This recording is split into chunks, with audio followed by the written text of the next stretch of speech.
अपनी सरकार को बचाने के लिए, हफ्ताखोरी को बचाने के लिए ये सारा मामला चल रहा है।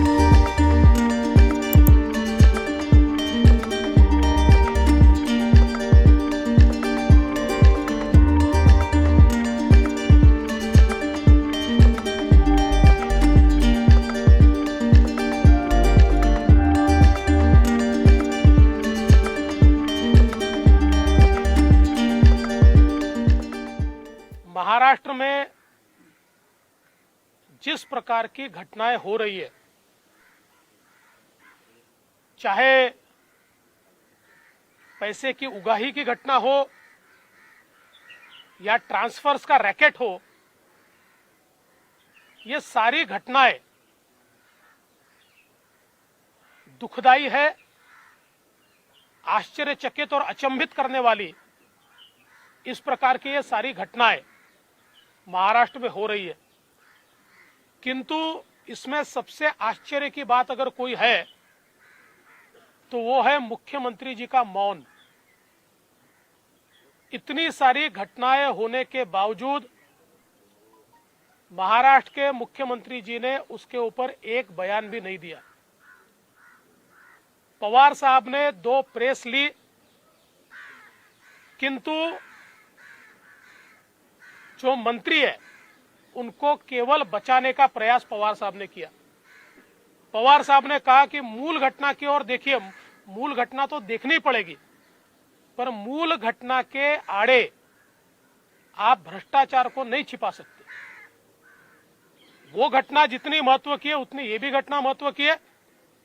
आइए, हम जरूर मानते हैं कि जो मूल घटना है उसका तो पर्दाफाश होना ही चाहिए, और उसके साथ साथ उसको आड़ में लेकर आप ये जो हफ्ता वसूली की घटना है, ट्रांसफर्स का रैकेट है, इसको आप रोक नहीं सकते। उसकी भी जांच होनी चाहिए।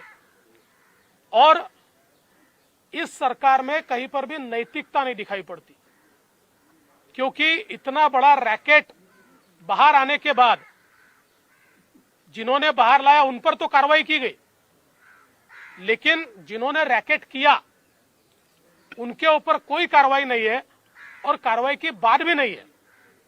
उसके ऊपर हम कोई कार्रवाई करेंगे इस प्रकार की चर्चा भी नहीं है।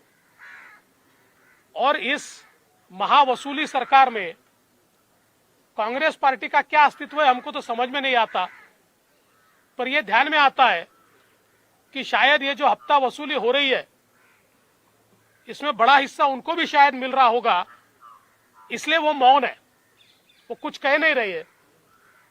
और इसलिए हम उनको भी पूछना चाहते हैं कि भाई आप भी बता दीजिए कि आपकी जितनी सत्ता में हिस्सेदारी, क्या उतनी हफ्ते में हिस्सेदारी है? कुल मिलाकर इस सरकार ने पूरी तरीके से नैतिकता को छोड़ दिया है, लोकतंत्र को छोड़ दिया है, और मनमानी हम सरकार चलाएंगे, हफ्ता भी वसूल करेंगे, ट्रांसफर का रैकेट भी करेंगे, और ये सारी चीजें होते हुए कोरोना की ओर तो इस सरकार का ध्यान ही नहीं है।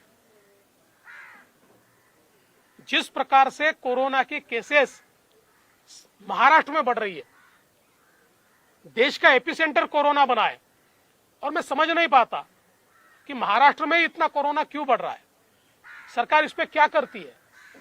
क्या सरकार ने इस पर उपाय किया है? मुझे लगता है ये भाषण देने की बात नहीं है, एक्ट करने की बात है।